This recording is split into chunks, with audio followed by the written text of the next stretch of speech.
ચેતનાની શિખરયાત્રાનો અનુવાદ. અગોચર સૃષ્ટિનો મહાન પ્રવાસી સાધનાખંડ પ્રથમ. લેખક શ્રદ્ધેય ડૉક્ટર પ્રણવ પંડ્યા. ઓડિયો 32. હિમાલયથી આમંત્રણ. વિક્રમ સંવત 1985નો ચૈત્ર માસ ચાલુ થઈ ગયો હતો. તે પહેલાં કારતક મહિનાથી નવી સંવત શરૂ થયાના 5 મહિના આમ જ પસાર થઈ ગયા. ચૈત્ર માસની નવરાત્રિ પર આખા આંવલખેડા ગામમાં શક્તિ પૂજા અને રામાયણના પાઠના આયોજનોનો કાર્યક્રમ થઈ ગયો. તેના પણ 4-5 દિવસ પસાર થઈ ગયા. શ્રીરામની સાધના જે રીતે ચાલતી હતી તે રીતે ચાલુ જ રહી. એ અદ્ભુત, અનોખી અને અલૌકિક હતી. છતાં પણ એ દિવસોમાં તેમણે નિરાહાર રહેવાનો સંકલ્પ લીધો. માત્ર પાણી અને દૂધ પર જ રહ્યા. બનતા સુધી એ ચૈત્ર માસની 5મનો દિવસ હતો. એ દિવસે તેઓ લગભગ વહેલી સવારે 2:30 વાગે ઉઠી ગયા અને દરરોજની જેમ ઉપાસનામાં લાગી ગયા. જો કે તે પહેલા ઉઠતી તથા નહાતી વખતે જ તેમના મનમાં આનંદ, ઉમંગ તથા ઉત્સાહનો મહાસાગર હિલોળા લઈ રહ્યો હતો. ખરેખર તો આગલા દિવસની સાંજથી જ મનમાં જાત જાતના વિચારો આવી રહ્યા હતા કે આવતીકાલે સવારથી જ કંઈક નવીન ક્રમ શરૂ કરવાનો છે. શું શરૂ કરવાનું છે એનો આભાસ સ્પષ્ટ થઈ રહ્યો ન હતો, પરંતુ એવું જરૂર લાગી રહ્યું હતું કે હવે આગલા પડાવ પર જવા રવાના થવાનું છે. મહાપુરુષાર્થ માટે નક્કી કરાયેલ જપની સંખ્યા અને ધ્યાન પૂરું થઈ ગયું. સવિતા દેવતાને જપ સમર્પિત કર્યા પછી પ્રદક્ષિણા કરી શ્રીરામ હજી બેઠા જ હતા કે અંદરથી અવાજ આવ્યો. આ દિવ્ય વાણી પોતાના એ જ માર્ગદર્શક આત્માના કંઠમાંથી પ્રસ્ફુટિત થતી હોય એમ લાગી રહ્યું હતું કે જેમણે તેમને 2 વર્ષ પહેલા વસંત પંચમીના દિવસે હિમાલયની યાત્રા કરવા નિર્દેશ કર્યો હતો. એ દિવસે કે જે દિવસે પૂજાની ઓરડીમાં પોતાના ગુરુજીનો સાક્ષાત્કાર થયો હતો, જે પવિત્ર સુગંધથી વાતાવરણ મહેકી ઉઠ્યું હતું અને આત્મામાં ઉમંગ છવાઈ ગયો હતો, આજે પણ બરાબર એવી જ સ્થિતિ સર્જાઈ. ફરક માત્ર એટલો જ હતો કે એ દિવ્ય આત્મા પ્રગટ ન થયો અને વાણી પણ એવી સ્પષ્ટ ન હતી કે બીજા કોઈને સંભળાય. એનું અંતર જગતમાં ગુંજન થયું. પાછલી વખતે પ્રત્યક્ષ સાનિધ્ય માટે જે બોલાવવાની વાત કહેવામાં આવી હતી એ સમય હવે આવી ગયો હતો. કહેવામાં આવ્યું કે ચૈત્ર માસ શરૂ થતાં જ હિમાલય તરફ જવા પ્રયાણ કરી દેવાનું છે. હવે ત્યાં જ મુલાકાત થશે. 5મી નવરાત્રિના દિવસે પાછલી વસંત પંચમીના દિવસે આપેલા નિર્દેશને યાદ કરાવવામાં આવ્યો. હજી ઉત્તરાખંડના પહાડી રસ્તાઓમાં બરફ છવાયેલો છે અને બદ્રી કેદારના દ્વાર પણ બંધ છે. લગભગ આ મહિનામાં ત્યાંના દ્વાર ખુલશે. આ યાત્રાની તૈયારી કરવામાં અને ત્યાં સુધી પહોંચવામાં આટલો સમય તો લાગી જ જશે. આ બધા જ પવિત્ર સ્થળોનો પ્રવાસ ખેડતા ખેડતા આગળ સુધી પહોંચવાનું છે. આ સૂચનો બહાર ક્યાંયથી નહીં પરંતુ આંતરિક સૃષ્ટિમાંથી પ્રગટ થઈ રહ્યા હતા. એવું લાગી રહ્યું હતું કે અંદર બેસીને કોઈ બોલી રહ્યું છે, બતાવી રહ્યું છે. એ પ્રેરણા યા નિર્દેશ અંગે લાંબા સમય સુધી વિચારતા રહેવાનો કોઈ અવકાશ ન હતો. સ્ફૂર્ણા સંકલ્પ બની ગઈ હતી કે હવે ચાલવાની તૈયારી કરવાની છે. સંધ્યા સમયના જપમાંથી નિવૃત્ત થયા પછી તરત જ તાઈજીને કહેવામાં આવ્યું કે આજે મને મારા ગુરુદેવ તરફથી આદેશ મળ્યો છે. શું આદેશ મળ્યો છે? તાઈજીએ પૂછ્યું. થોડા સમય સુધી તેમના સાનિધ્યમાં રહેવાનું છે, શ્રીરામે જવાબ આપ્યો. હવે તાઈજીને શ્રીરામ અંગે મનમાં કોઈ શંકા જ રહી ન હતી કે તેઓ હિમાલય ચાલ્યા જશે અથવા બીજે ક્યાંય ચાલ્યા જશે અને પછી ક્યારેય પાછા નહીં ફરે યા સાધુ સંન્યાસી બની જશે. તેમણે પૂછ્યું, કેટલા દિવસ માટે જવાનું છે?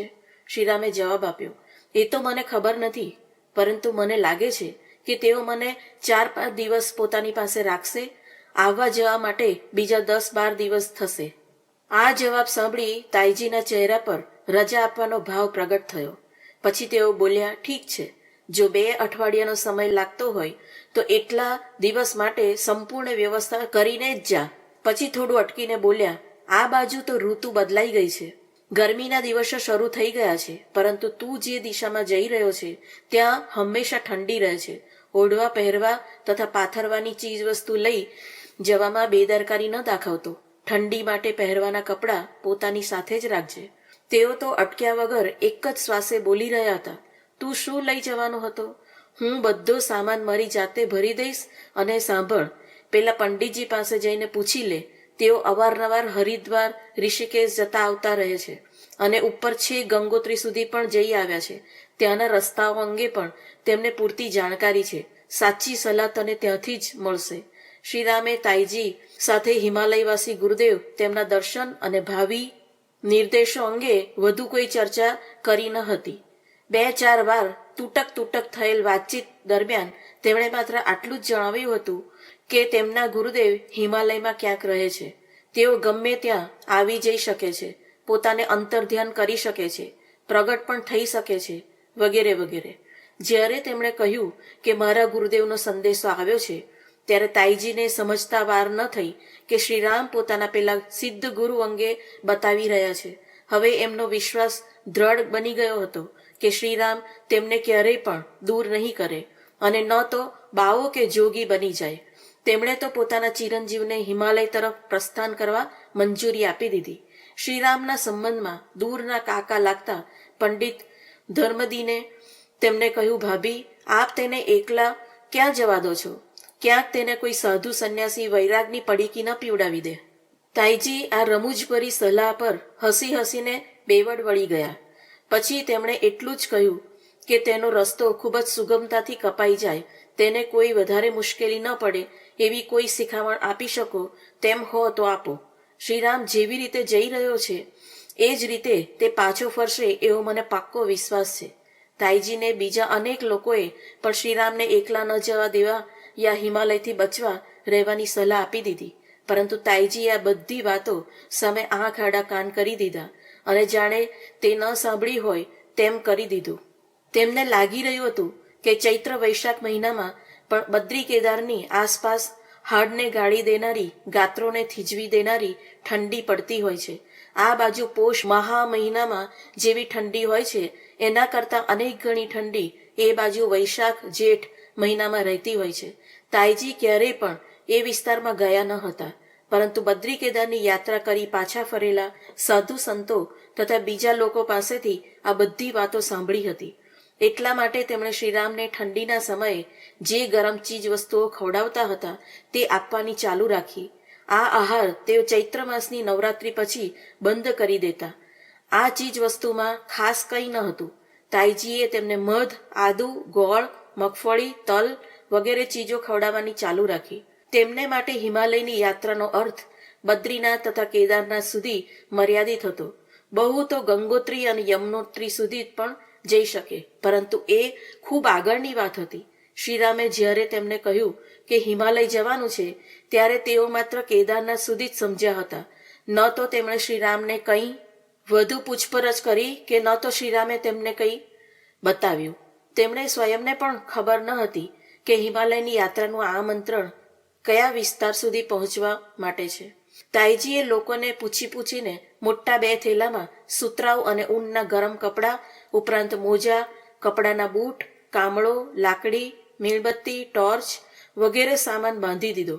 કોઈએ કહ્યું, શ્રીરામને ટ્રંક આપજો, એમાં જ બધો સામાન ભરી દેજો, તે વધારે સારું રહેશે, વરસાદ વગેરેથી ભીંજાશે પણ નહીં. તો તાઈજીએ જવાબ આપ્યો, એ પેટી એટલી બધી ભારે છે કે તેને ઉઠાવતા જ છોકરો થાકીને લોથપોથ થઈ જશે. હવે રહી વરસાદની વાત, તો છોકરો પોતાના શરીરને જ્યાં છુપાવશે ત્યાં સામાન પણ થેલામાં સલામત બની જશે. યાત્રા માટે વિદાય આપ્યા પહેલા તાઈજીને છત્રી યાદ આવી ગઈ. હવેલીમાંથી તે શોધી કાઢી, શ્રીરામને પકડાવી દીધી. આ બાજુ શ્રીરામ પણ હિમાલયના પ્રવાસ માટે સંપૂર્ણ રીતે સુસજ્જ હતા. ઓછામાં ઓછો સામાન. શ્રીરામને તાઈજીએ વાત્સલ્ય અને પ્રેમપૂર્વક જે સામાન બાંધી આપ્યો હતો એ કંઈ વધુ પડતો ન હતો. વજનની દ્રષ્ટિએ જોવા જઈએ તો માંડ એકાદ મણ અર્થાત 20 કિલો જેટલો હતો. જ્યારે તેઓ 23મી એપ્રિલના દિવસે ઋષિકેશ આવી પહોંચ્યા ત્યારે તેમને એવું લાગ્યું કે આ સામાન કંઈક વધારે છે. એ જ દિવસે સાંજે ગંગાના પવિત્ર તટ પર બેસી ધ્યાન કરવા યોગ્ય જગ્યા શોધી લીધી. એપ્રિલના અંતમાં ઋષિકેશની આસપાસનું વાતાવરણ ઉષ્માભર્યું બની જાય છે. ઠંડી બિલકુલ ઓછી થઈ જાય છે. જો કે ગરમીનું આગમન પણ પૂરેપૂરું થયું હોતું નથી. આજે તો યાત્રાળુઓનો પ્રવાસ 12 માસ ચાલુ રહે છે અને ઠંડી ગરમીથી બચવા માટે મોંઘા કે સસ્તા તમામ સાધનો સરળતાથી મળી જાય છે. પરંતુ આ તો ઈસવીસન 1927-28ની વાત છે. જ્યારે આજના જેવી પરિસ્થિતિઓ ન હતી ત્યારે ગરમ કપડાં સાથે લઈ ચાલવું આર્થિક પરિસ્થિતિ સારી હોવાનું દ્યોતક સમજવામાં આવતું. મધ્યમ શ્રેણીના અને તેનાથી કંઈક વધુ સારી આર્થિક સ્થિતિ ધરાવતા લોકો પણ તડકામાં શરીર શેકવાને યા આગ પાસે ઊભા રહી તાપવાને ઠંડીથી શરીરનો બચાવ કરવાની એક રીત માનતા. બંને ઉપાય ન અજમાવી શકવાની સ્થિતિમાં લોકો એકી સાથે 3-4 કપડાં પહેરી લેતા હતા. હેમાદ્રીના ઉત્તુંગ ગિરિશિખરોની કટી મેખલા પર ઉગેલી લીલીછમ વનરાજે નમળો વળાંક લઈ કલકલ વહેતી ભાગીરથી જાહ્નવી ગંગાના શ્વેત ધવલ શીતળ નિર્મળ નીરમાં અલપ ઝલપ જાય ઢોળતી મનને અલૌકિક અવર્ણનીય આનંદથી પ્રફુલ્લિત કરી રહી હતી. આખા દિવસની રઝળપાટ કર્યા પછી થાકનો અનુભવ કરી રહેલા હજારો રત્નો જડિત સુવર્ણ રથારૂઢ ભગવાન ભાસ્કરે અસ્તાંચલ પર આવી ડોકિયું કર્યું.